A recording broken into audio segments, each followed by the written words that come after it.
He's absolutely Jason, he's absolutely gay. He'll absolutely brighten up the darkest rainy day. He's funny and loves movies, he's smart and he's a Jew. He's an actor and an activist and wants to hear from you. Hey everybody, welcome to Absolutely Jason Stuart. My guest today is Danielle Truitt. Now you have a Monet in the middle of your name. Yes, that's my middle name. Is that new or? No, that's my name. So it is Danielle Monet Truitt. And that's the name you use for everything? That is. I did not know that. Well, we met a number of months ago. I went to see your play called The Mountaintop. Directed by Roger Ganver Smith and written by Katori Hall. And it was so wonderful. And it was about sort of the night that the night before Martin Luther King was murdered, and it was sort of a fantasy of what had happened between him and this maid in the hotel. Yeah. And you were so good and so powerful in it. Thank you. And I absolutely fell in love with you as an actress. And then I talked to you on the phone the other day, and you tell me, because we've become friends, that you are now starring in a series called Rebel. I am. On BET. Tell us what the story is about and show us some pictures. So Rebel is about a cop. Her name is Rebecca Rebel Cole. They call her Rebel. And she is a detective in Oakland, California. She's a war vet. She becomes a detective. And then the story starts where her brother is murdered by the cops. And so she kind of has to go against the police department to stand up for righteousness and justice for her community. While she's still a police officer? Yes. So she's still a police officer. She gets put on suspension because she shoots her partner in the leg because her partner is the one who's shooting at her brother. She shoots her partner to get him to stop shooting. Why can't we shoot people in the legs instead of killing them? Right. But she still gets suspended and she's brought up on charges for doing that, and the police officers who murder her brother are not brought up on charges at all. So you see her journey and just what goes on with her, and it's gonna start off as a movie of the week, and then it's gonna turn into a TV series. That's the way BET is starting. This is really scripted number series. one. This is so exciting that they're doing this. Yeah. Number two, you're starring in a movie and a series. I mean, this is really exciting. I'm so excited, and it's directed by John Singleton, which is oh my God, a dream come true. I mean, he is genius. He's a genius. And am I correct that he's the first Black director to be nominated for an Oscar for Boys in the Boys in the Hood. Yeah. He is the first one ever. Yeah, I would love for one of us to win one day. It would be awesome. I'd like to just get nominated. Right. God, nomination is fine. Please, right. No, but he's incredible. I mean, Boys in the Hood changed the trajectory of my life at 10 years old. Seeing I think that for movie. A lot of us. Yeah, and it just made 25 years. He just celebrated 25 years since. I'm giving my age away, but since that movie came out. So he's become incredible. An incredibly prolific television director with some of the best things on television. Yeah. So, and what I'm hearing from you and I'm hearing from other people, that BET is really becoming something to deal with in terms of the content of what they're doing. It is. And the quality level of it. Yes. I mean, Giancarlo Esposito plays my lieutenant. Ooh. And mentor. Girl! That's all to say. Michael T. Williamson from Forrest Gump, and he's been acting since he was 8. He's a heavyweight in the business. He plays my father. Method Man plays my ex-husband, love interest. So this is really... It is a great cast. And I'm a nervous wreck now for you. I know. I'm a nervous wreck. But we shot the pilot. And so we'll be starting the series. Does the pilot have a look or a style to it, you would think? Gosh, I think John had me watching a lot of old school private investigator type movies. From the 70s kind of thing? Yeah, way back in the day. One of them Jack Nicholson's in. The name is escaping me right Chinatown? now. Yes, Chinatown. Oh, wow. He had me watching a lot of those things. That's a Robert Townsend written film directed by Roman Polanski. Yeah, it's got that. Oh, wow. It also has that look feel to it. But then it also has a Shaft feel to it as well. She's kind of like a female Which Shaft Shaft. is a takeoff Yeah, of those kind of right. films. But Yeah. that's the film with Faye Dunaway. I'm my mother. I'm my daughter. She's my mother. She's my daughter. She's my mother.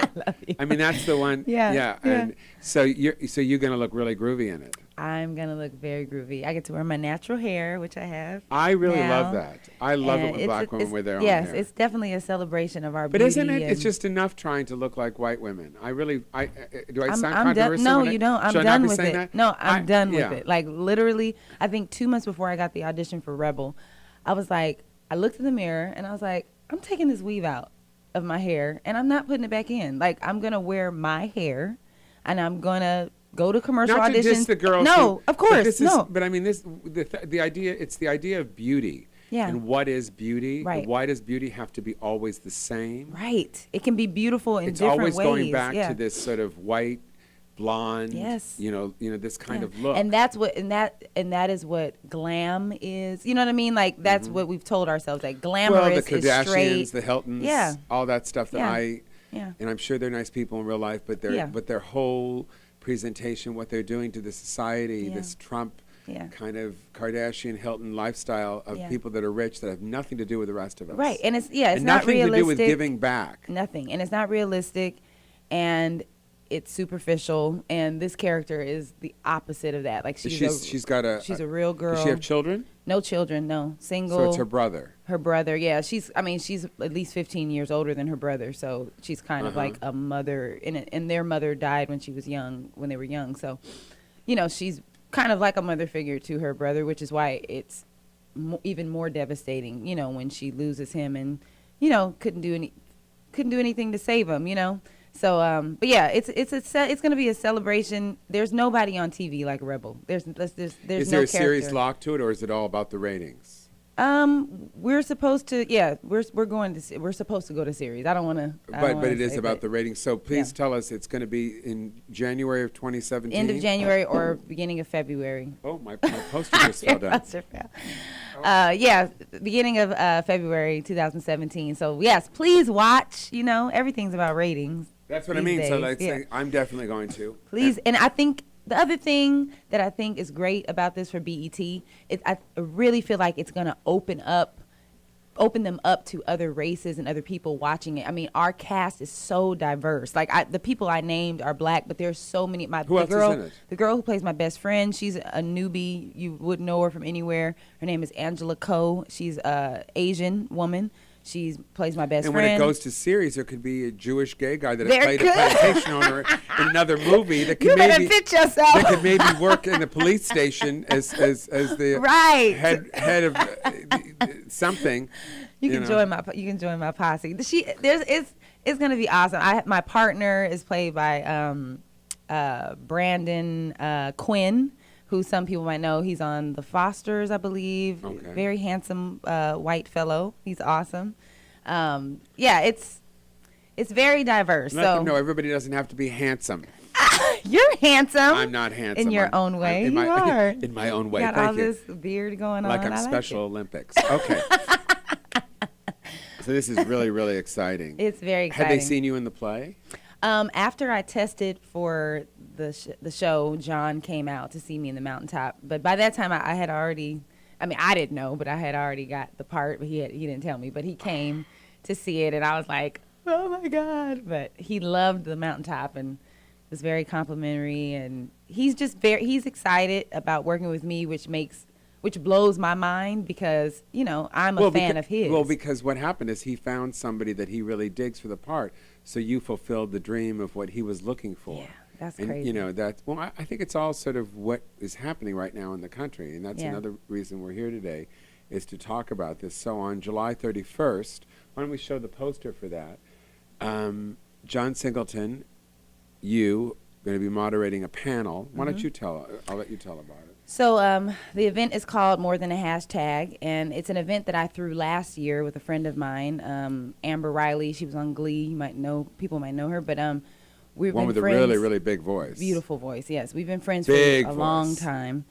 And when everything happened with Mike Brown, we were talking about it, and at that time I was pregnant. I was probably like I don't know how far along I was, but Your I was second very son. far along. Yeah, my second son. So I couldn't go out and march and protest and all that.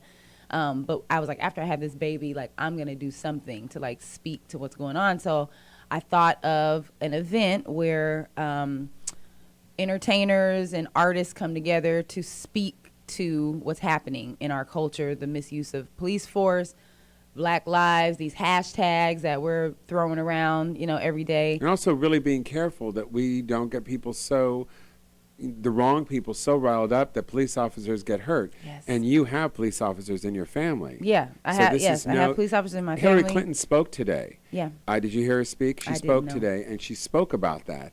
And she actually said, hey, look, some of the things I have said were maybe that created the wrong image for Yes. that and the wrong idea. And we have to be careful because there's a lot of really crazy people in this country that seem to be, I mean, the guy that went into the church in Atlanta, Yeah. the guy that went into, the school in Sandy Brook, Yeah, Sandy Hook. Sandy Hook. Mm-hmm. All the guy that went into the movie theater. Yeah. These are all, and mostly The guy who went into the club.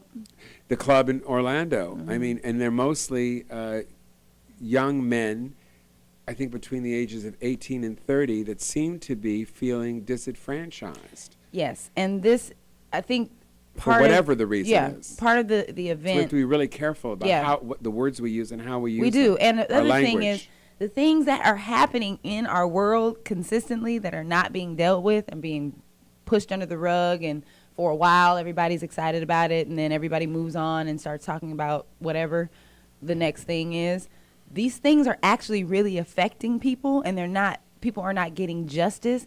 And there is a spirit of hopelessness that is over our entire world and nation, and a spirit of fear. And these things are not being addressed. And then when people are hopeless, when people have lost all hope for whatever reason in their mind, then they a lot of times commit heinous acts that people are like, what is wrong with you? Why? Even mental illness. But we think, I think anybody that would do this, that would cross that line, there's some form of mental illness there. I agree. There's some form of that. But we never hear. I just feel like we always hear about it when a white person commits these type of heinous crimes. I think the guy who I don't know his name, it goes out of my head, who killed the police officers, is the only black person that I have heard of that has done this. Most of them have been white kids, but honestly, it doesn't really matter. Yeah, people are killing people every day. Right. What really matters is that we have to be really careful the language we use, how to feel that we are inclusive of all people. Wait, those snipers though, remember that, I forgot what it's called. Remember there was a marathon or a marathon? In Boston. I think they were black. No, they weren't black. They were Middle Eastern. Oh, they were Middle. But they were Americans. Oh. I think. And then the San Bernardino guy was American, but his wife was not an American, but they were Middle Eastern. I'm not sure they were said to be mentally ill. No, well, to me, I don't know. I think if anybody does something like that, I agree. He marries, the guy in San Bernardino marries this woman from another country and becomes a part of Islam. Yeah.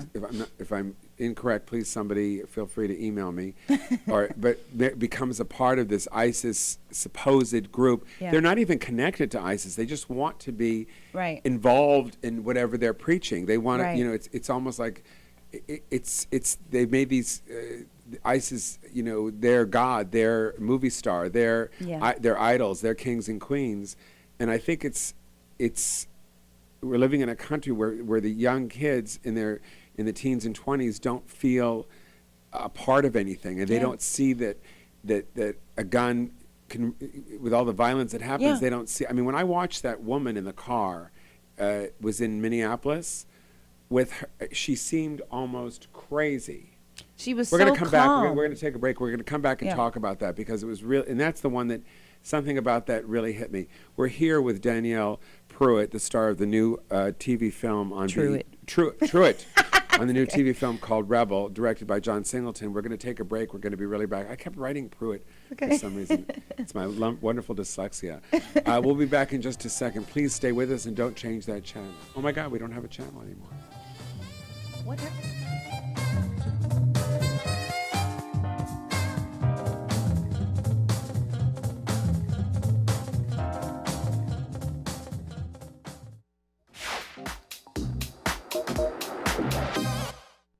Hey, this is Minnie from Lady Pants. You are watching the top 10 women who are killing it in comedy. Let's do number 5. Tig Notaro. Okay, so Tig is a les who is happily out, who has survived cancer and doesn't rely on any tricks to get you to laugh. She's just funny. Everything about her is funny. And she's a cancer survivor. But she almost didn't survive. She was like really sick. But she's okay! And she made a movie about it, and it is beautiful and touching. And she's a real human being. And she loves her wife, Stephanie Allen, and she somehow survived not only cancer, but being from the South. And she was a high school dropout, and she was cast off by her parents for being gay, but she still managed to figure out how to be herself and have a happy life. And the fact that she is so open and honest in her comedy has really carved a pathway for younger lesbians and comedians alike. You know you want to see who else we like. Watch the next video. Hi, I'm Hanny from Lady Pants, and you're watching the top 10 women who are killing it in comedy. Here's numero 6. Ilana Glazer and Abby Jacobson. They're 28, and they are unafraid to show their fat rolls and their pubes and talk about masturbating and dildos in a way that is absolutely not for men. Right in the butt. It's for women, and it's hilarious. They are the American dream of comedy.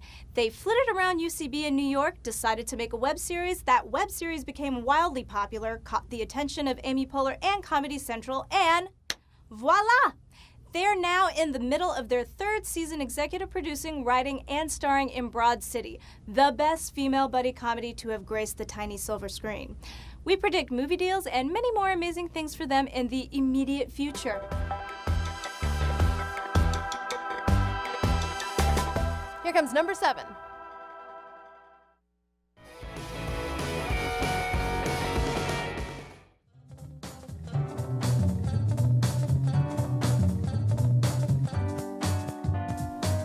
We're back with Danielle Truitt here on Absolutely Jason Stuart. We're talking about Black Lives Matter. We're talking about an event that's going to be at July 31st at the, where is it? The Living Room in Van Nuys. It's Which called is sort More of a Than church Hashtag. kind of Yeah, it's a venue? it's a church venue. It's like a warehouse, and we have church service there on Saturday nights. And then we also do an event every first Friday called First Fridays, which is a huge music event that's been going on for like 11 years, like some of the top. But this is musicians. non-denominational. Non-denominational. This is everybody yeah. can come. And it's a space that's open to the public and open to the community for different events and things. So and we're raising money for? Well, I would like to raise funds to send to the Sterling family. They have 5 children, you know. But I did see that there was a GoFundMe that's already open. So what we'll probably do is collect funds, and then I will donate it to the GoFundMe that is already open. I don't think it makes sense to open up 5 children, another one. and this is the man who was murdered in Baton Rouge. In Baton Rouge, in front of a convenience store, who they held down. Oh man, they held him down, and they said. And there is still question whether he even had a gun, and whether the gun was placed there after they held him down, and then one held him down, and then one shot him. Yeah. It was just unreal. Yeah. To watch. Yeah, and there's it's been going on for years, but now we're in a we're time where we can it. see it. And you know, it happened with Mike Brown, it happened with all that, and then some time went by, and you start feeling normal again, kind of, and then. See, boom. for me, and then within 24 hours, have boom, you been feeling another one. I have not been feeling normal. Oh, I don't. When feel I was normal shooting at all. Birth of a Nation, that is when that young man went into that black church, spent an hour with them, you know, praying, pretending to be, and then murdered all these people. As soon as you think, okay, I'm recovering a little bit, then boom, another one happens. And this one, I think, was so devastating because it was 2 within a 24-hour time frame. And then both had children. And then the 5 cops are murdered. Yeah, and to then top Dallas. it off. 2 days later. Oh, geez, it was like we couldn't even sit down for a second. So many lives lost, so many children left without parents. And a lot of Hispanic men in the police department were killed. Yeah. They were not what he wanted, which was all white men. And it's just when we watch the video of the woman who was in Minneapolis.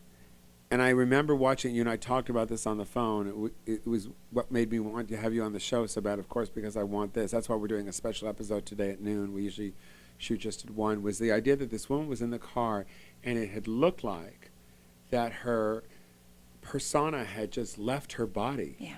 She had her son in the back. Her daughter. Mm-hmm. Or daughter, rather. Yeah. Her boyfriend or husband, I'm not sure. Boyfriend, yeah. And he had been shot. Yeah. Because, and in that state, they're allowed to carry a gun, which is what everybody keeps saying. Yes, you can have a gun with you. Donald Trump said it about Orlando. Oh, God, he actually said in Orlando that he said if all these people had guns in there, could you imagine having a gun in a nightclub? A 22-year-old kid drunk for the first time with a gun who shoots his boyfriend? I don't understand the ignorance. No, it's insane. So this guy is in the car going, to get his wallet out to show his ID, and they just shot him. And the thing I noticed was, at first, I'm not sure she knew he was dying. Like, she just thought he got shot in the arm. She's in shock. She's trying to stay calm because she's like, I don't want him to shoot me, so I'm not going to move. And my kid is in the back. And my kid is in the back. He could have easily shot that baby, 4-year-old. So she's in shock the entire time, and it didn't dawn on her to a few minutes, like, wait a minute, like, don't tell me. Please don't tell me he's gone. Like, please don't tell me that he's dying right next to me. Like, it just broke my heart. She says those words. Yeah. Yeah. Don't tell me he's gone. Don't tell me. And that baby in the in the back seat, she's the one that told her, Mommy, he's dead. Like, I have a 5-year-old. I can't imagine Jackson sitting in the back of a car seeing his dad die, like, right in front of him at that age. Like, people talk, there's so many flippant comments. I'm on social media all the time. All are. And I see all these flippant comments about, if he wouldn't have moved, if he wouldn't have been, if he wouldn't have struggled, if he wouldn't have this, that. I was sitting at my kitchen table with one of my best friends of all time, and her daughter was there with us, who works for the police station, and she's in her 40s, and she said, and I swear to God, I don't want to hit people often, but she said, well, all these people, if they would just, how did she say it? If they would just know that when a police officer stops you, this is the way you should act and be. And I'm saying to myself, I just looked at her and I just took a minute without wanting to slap her. Yeah. I mean, I was so, because this is, my girlfriend's daughter was just, my girlfriend was just looking down. She just couldn't believe it. And I'm just, there's a disconnect. You can quit being a police officer. Yeah. It's a very difficult job. I say that there's some incredible police officers. Yeah, I know some. There's some great ones. You have them in your family. Yeah. But you cannot quit being black. No, never. And if you have an experience, I'm a gay guy who grew up in the 80s. I was beat up. I was followed home from school. Fag was written on my locker. I was verbally and physically abused my whole entire childhood. I was socked in the face once by walking from from PE to a science class. I was pushed back and forth on a bus once, like a basketball. And I know the fear of having people treat you badly physically. Yes. I remember once I did a stand-up gig in a college, and it was in a space, a common space in a college, and there was nothing behind me, and something happened, and I sort of freaked out, and I said, I can't go on that stage. There's no back to the stage. I can't be on a stage where there's no back. I was frightened, and I didn't even know why. And that was the first time I realized that I had some post-traumatic stress from being beat up. In the same way, any black person in this country, especially a man, and especially a younger man, would feel, hey, I'm a little scared when I get pulled over. I remember the woman with the long dress. I forgot her name. I think she was the one that they say hung herself. Oh, Sandra Bland? Sandra Bland. Mm-hmm. And I remember her getting out of the car and being so upset, that she was being treated like this. And I was pulled over once for cruising in a gay area when I was in my 20s. And I remember getting out of the car, and I was arrested. And I've never talked about this. I was arrested for yelling at the cop because I thought it was so wrong that they were doing this to me. And there's a reason people are angry. There's a reason people are asking questions and saying, why are you stopping me? What is going on? And we are Americans. We have the right, and I say we. I say we because it's every single one of us. There is no difference. Yeah.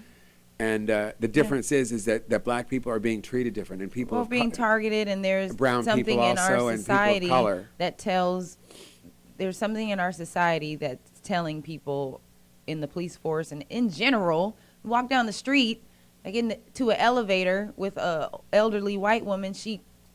I'm a woman. I'm in the elevator. She clasps her purse. And I'm like, lady, I don't want your purse. Like, But you understand her point of view, though. Yeah, I do. You understand that and she it's had sad. some experience somewhere Yes. that she was put into her head. Yes. And just like I have, let me tell you something. Oh, yeah. I grew up around black people and white people. I went to a very diverse school. When I got to college, I was the only black woman in my theater department.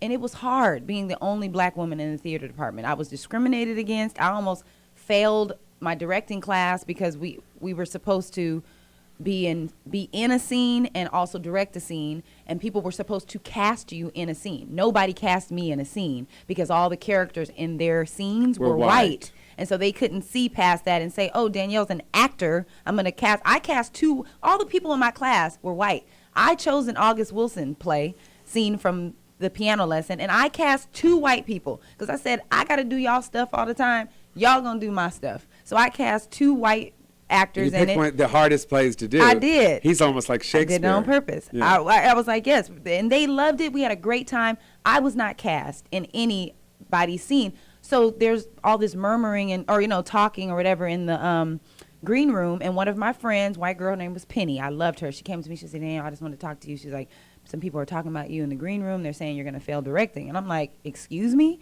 And they're like, she's like, yeah. And I was like, okay, I'm going to go talk to the professor right now. So I march up there. I'm like, I need to talk to you now.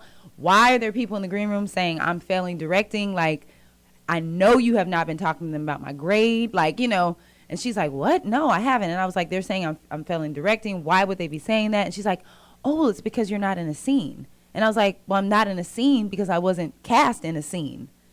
And my professor, I will never forget, she broke down in tears, started crying and apologizing to me for not recognizing, first of all, that I wasn't in a scene. And number 2, not recognizing that I'm the only black person in the class. And that might be a reason that I'm not in, she apologized. So it's a good thing and a bad thing at the same time. So anyway, yeah, I ended up getting an A. I mean, I got an A for my directing, and then I end up just getting an A. Very similar experience for a gay person. Yeah. Waiting for that ambiguous role or having to always play a gay role in something. Yeah. And but that made me that experience upon other ones, me asking questions that my professors and stuff didn't want me to ask. I was called belligerent one time, And so me doing that, me going through those things, it made me not trust white people. Like, it made me put up a wall. So whenever I was around white people, I was just like, okay, I'm not trust straight men. Right. Same thing. Yeah. So we all have had to endure. It's not just, the old white lady who got her purse stolen. So what we're really time. talking about is we have all these experiences and we decide somehow that it's the color of someone's skin, it's the color of it's their religion, it's their age. We make all these decisions. And I remember at a very young age that the first black family that moved into our block was a couple, married couple who had a son named Cecil. And if Cecil ever hears this, I wish he would contact me. I've seen him since I was a kid. His mom was a teacher, his father was a principal. And in those days, if a black person would move into a white neighborhood or a Jewish neighborhood, which happened a lot, because it would be whites, Christians, Jews, and then blacks. Yeah. That's what would happen in California in the 60s and 70s. And I remember thinking, God, they're so smart. My father was from Europe, couldn't even spell his name. He would spell my name wrong all the time because he was in the Holocaust. He didn't have any education, but he was incredibly smart. Yeah. So his education was all self-learned. And I remember thinking to myself, God, black people are smarter than white people. I remember thinking to myself, and then when I finally realized, oh, it's not about the person. No. It's about where they come from and who they are. And I remember at a very young age that I thought, I've got to just look at each person at a time. This is too confusing. Yes. That I would be that way when my cousin said, we're the chosen people. Yeah. And I said, look, if all these crazy people in my family are the chosen people, there's got to be a mistake. They can't be all. Right. So I remember thinking with all that information that we need to look at each person of who they are. Yeah, and I've learned to do that. It takes healing. It takes being in. And we all have prejudice in some environments way that you're not normally in. It takes people, and that's why this whole cop thing with these officers being in the hood when they've never been around a black person. All they see is what they see on TV. But then they're going to go serve. Or specifically a black person in a lower income area. Yeah. Maybe they've been around professional black people. Yeah. And that's a different. But you're going to go serve in these environments Exactly. that you are afraid to different be in experience. yourself. I was talking to a friend. I said, you know, we're talking about nobody knows what the actual solution is. All we can do is give, you know, what we think. But for me, I was like, cops need to live in the areas that they serve. Well, I think the solution is not to kill people, to shoot to kill. The big solution is at the very, very least, shoot them in the leg or the arm. But they say they're trained to eliminate the threat. They're not trained to just injure. They're trained to completely But when there's a guy in a car with threat. his wife and a kid, And he wasn't a threat. He had his hands up. He told the man to get his ID. So he starts to get his ID, and then he says, "Put your hands up." You know, that's why I go back to the community. Community so that's why we're doing is this thing, important. hashtag, and I feel so Hashtag, yes. honored to be a part of it. Thank you so much for giving me a voice to be able to give back, and I consider you my community. Yeah. My community. Yeah. Community And we're is going to take a important. break, and we're going to be right back with Danielle Truitt here on Absolutely Jason Stuart. We'll be back in just a minute talking more about hashtag. Not another hashtag. That's going to be at July 31st, and we'll give you some information on how to get tickets and how to come. We'll be back in just a moment.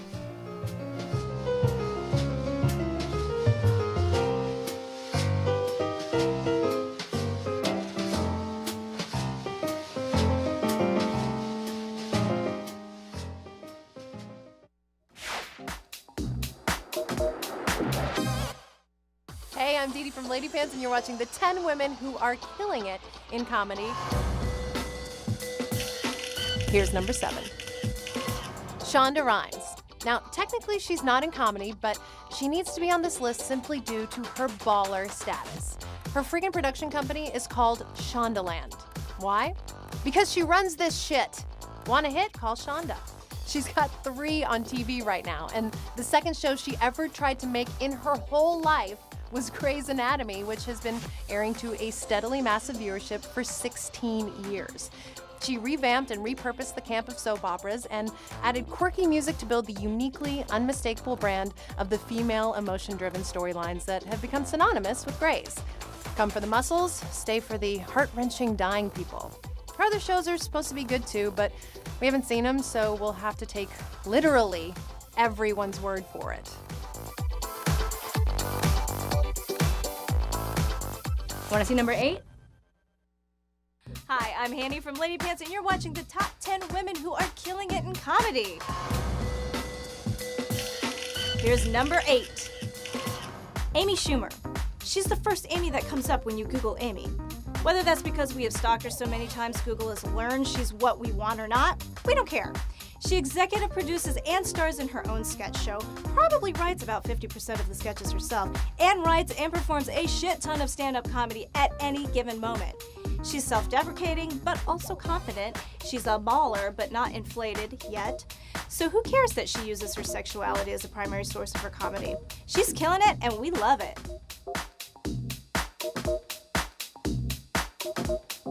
It's time for number 9. Hi, I'm Hanny from Lady Pants, and you're watching the top 10 women who are killing it in comedy. Congratulations, number 9. Kristen Wiig. If Kristen Wiig's rise to deserved stardom has taught us anything, it's how a proud parent must feel when watching their kid shit in the toilet for the first time. In the 8 years since joining the cast of SNL, she has managed to earn 2 Emmy nominations, write, produce, and star in one of the highest-grossing female-led comedies of all time, and star in 5 $150 million movies in 1 year. Everybody wants her, and she never disappoints. She's gorgeous but awkward, and has the perfect balance of bringing all of herself to every role, yet simultaneously immersing herself completely in the character. She was still playing characters named Tuck Shop Employee when she was 33, relatively dead by Hollywood standards, and at the ripe old age of 43, she is a heroine to us all.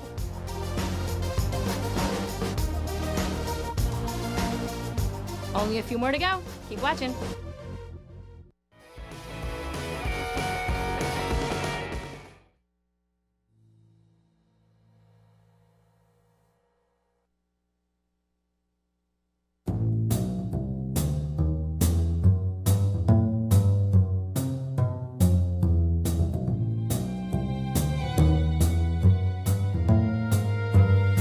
Hey, we're back at Absolutely Jason Stuart with my guest, Danielle Truitt. I did that purposely. It's so funny. The name thing is, I don't know what it is with me lately. I'm getting old. I am. But your professional name is? Danielle Monet Truitt. I did not know that. Well, but it didn't say that. when we were doing the mountaintop, I was doing Danielle Truitt because I was trying to figure out what I wanted to do. I didn't know if I wanted to just do Danielle Truitt, make it clean and short, or if I wanted my whole name.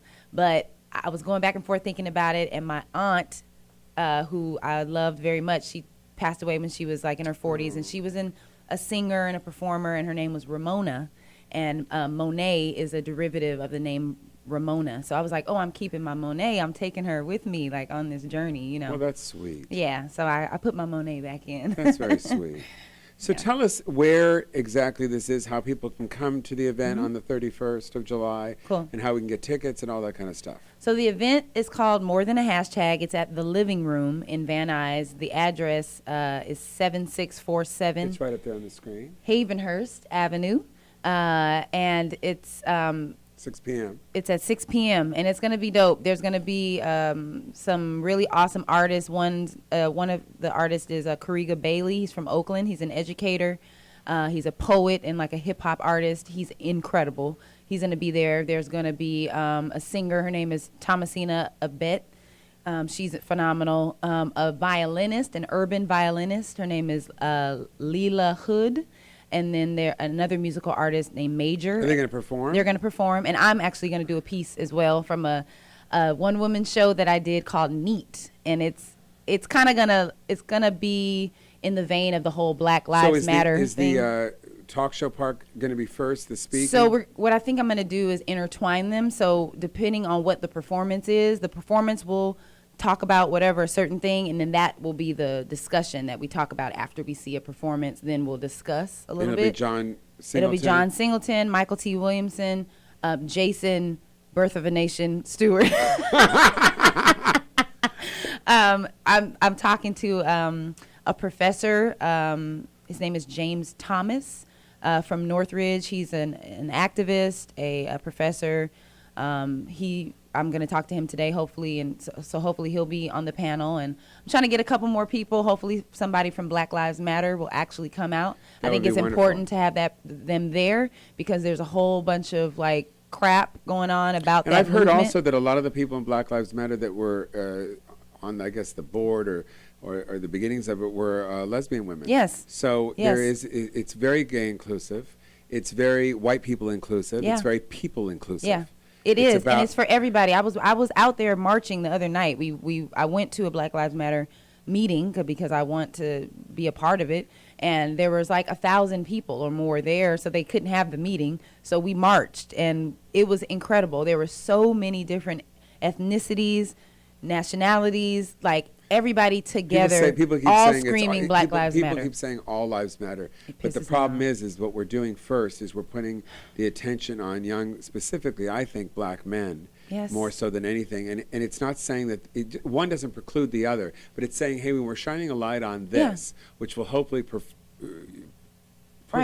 towards all the other areas. When somebody says save the whales, that doesn't mean forget the dolphins. Like, it's not about the dolphins. It's about the whales. And this is what I said. I did a little rant the other day on Facebook, yesterday, about it. And I was like, if you're going to tell me that all lives matter, then you should be the biggest supporter of Black Lives Matter. Because if all lives matter, Black Lives Matter is in the midst of all lives. So why, when I say Black Lives Matter, are you combating me with all lives matter? That's not the point. And there is a history in this country since it was established that Black lives did not matter unless they were slaves, picking your cotton, or nursing your babies at their breasts, or having your babies after they were raped, or you know what I mean, or serving your food, or shining your shoes, or playing on your NBA sports teams, or entertaining you on a stage and doing the moonwalk, then their lives mattered. But the essence of the black person in America has always been subservient. So I wish the point is for everyone to come together. There's nothing wrong with me being when those people were murdered in that club in Orlando. My heart was broken. Am I a gay person? No. I'm a straight person. You're not Hispanic? I'm not Hispanic, but I'm a person of color, Yeah. and I understand What it feels nobody like. should be murdered. Dancing period. in a club. Period. It is heinous, and it's Nate disgusting. Parker said something at the LA Film Festival. As a lot of you guys know, I have a nice supporting role in the film Birth of a Nation, and I went Can't to wait to see support Nate talking about the film, and Gabrielle Union and Asia Naomi King were there on the panel, and they showed 3 clips from the film, and I was in one of them, my big ugly mug. And Nate said something really interesting, and I grew up with this. Also, a lot of people know my dad was in the Holocaust, not the camps, but the ghettos. And when we grew up, we always remember this in our head, is never forget, always, Yeah. as Jewish people. Yes. Education, support, family.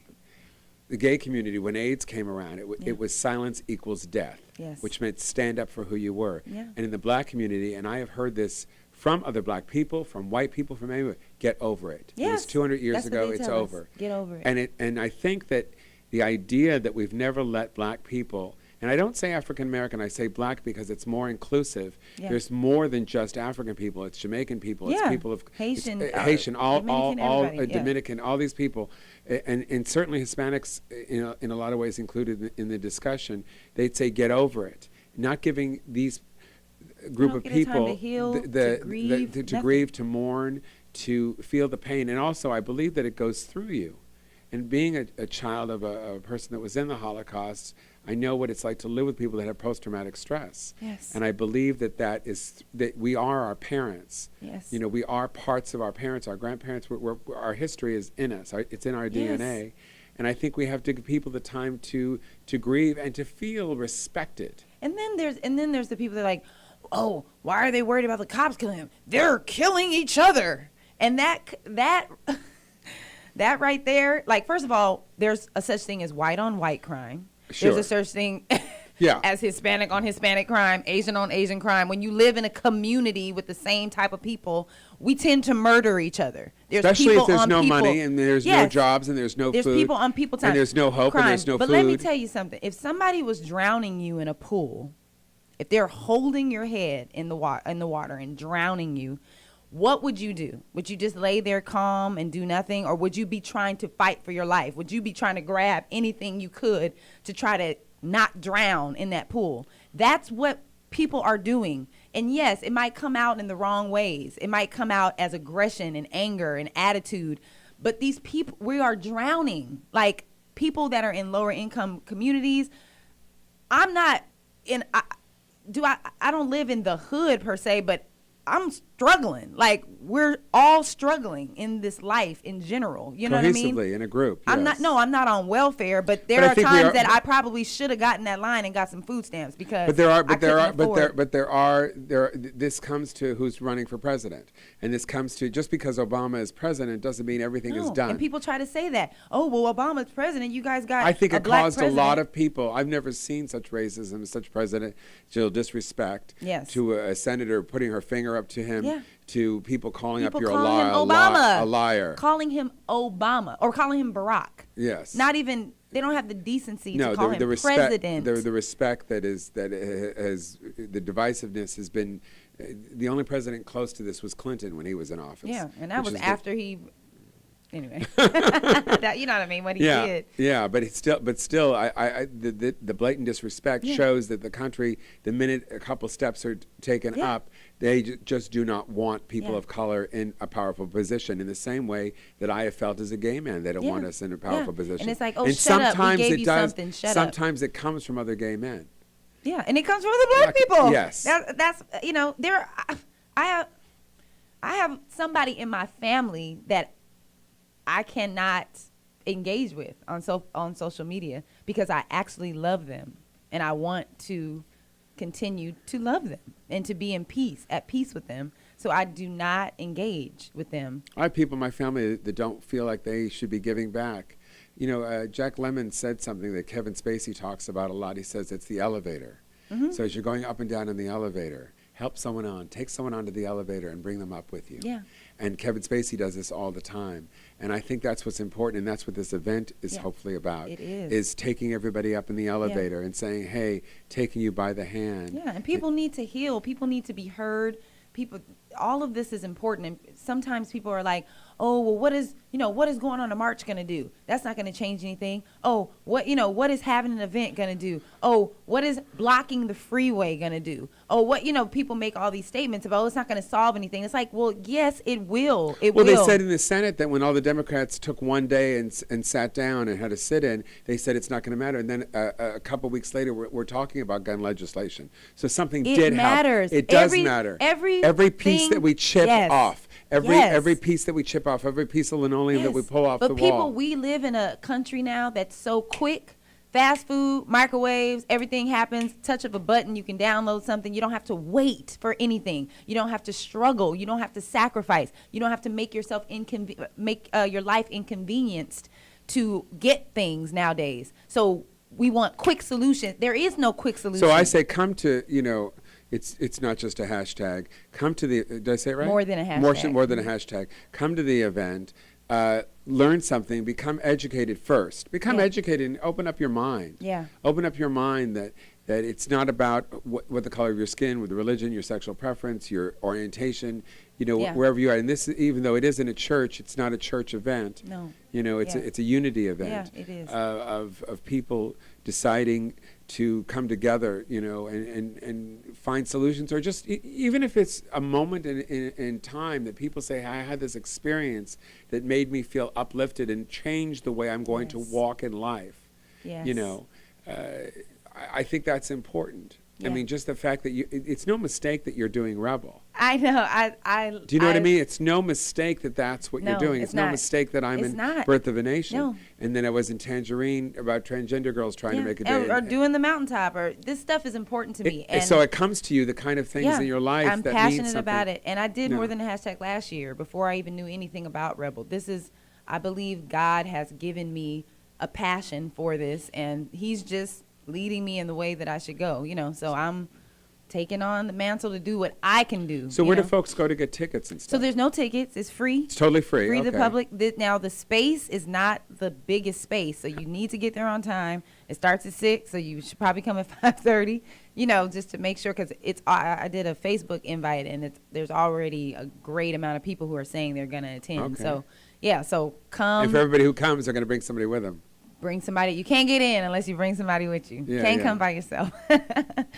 So it's going to be great. I'm really excited about everybody we have that is going to be performing and speaking and giving the community a chance to express themselves. Well, people will be able to ask questions and stuff? Yeah, they'll be able to ask questions and give comments. And I think the most important thing is education. And the other thing that you said is that having a feeling about something that happened to you does not preclude the idea that doesn't matter, and that you can go there and go, okay, this is just a one thing that happened. It doesn't mean that everybody that looks like this or acted like this is that person. Yeah, and in the Bible, there's a scripture that says, mourn with those who mourn. And I think that that's a very important thing. Yes, you might not be black. You might not have ever been profiled. You might not have anybody that got murdered in your family. You might have never been discriminated against. You know what I mean? But mourn with those who mourn. That's how unity comes about. That's how change happens. When we rejoice when others rejoice, and when we mourn when others mourn. That means you are taking on the burden of somebody else, and you are caring about what they're dealing with. I was always afraid of straight men. Always, because of what happened to me as a kid. And I have a joke in my act. I said, I love straight people. I have 2 that clean my house. They're nice people. Which was sort of a way of saying the way that I grew up, the way people would talk about black people. Growing up. And I always did not understand why we did that. And why we were doing something just because somebody came from a different side of the room. So sad. I mean, life's a Rubik's Cube. But it's in the fabric of this nation. And oh, my God. People say, oh, this is a broken system. The system was never right, period. It's not broken. It's wrong, period. It needs to be something needs to be recreated. There's nothing to fix because it was always wrong. You know what I mean? It's not broken. It's just it's ineffective. It doesn't work. I don't think it's broken. I think it's just an evolvement. We get a black president, you go up 5 steps. You step 2 down to deal with it. You go Yeah. up another step. When a woman becomes a president, you go back down. You have a Jewish Right. man running for president, you go back down. Yeah. And I think that's the way. That's just the evolvement of life. Yeah. It's been such a pleasure having you on the show Me as usual. too. I will I see just you love on you. July 31st for more than just a hashtag. Look forward to Please, it. everybody, come. If you forget how to do it, just go to jasonstuart.com, STUART, Stuart, and I will send you in the right direction. Thank you from the bottom of my heart. Thank you. Take care. You too. Stay with us. We have another guest in just a minute. That was so great.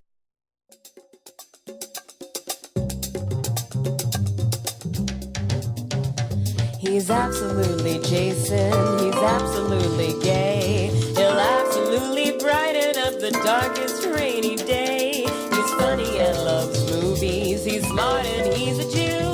He's an actor and an activist and wants to hear from you.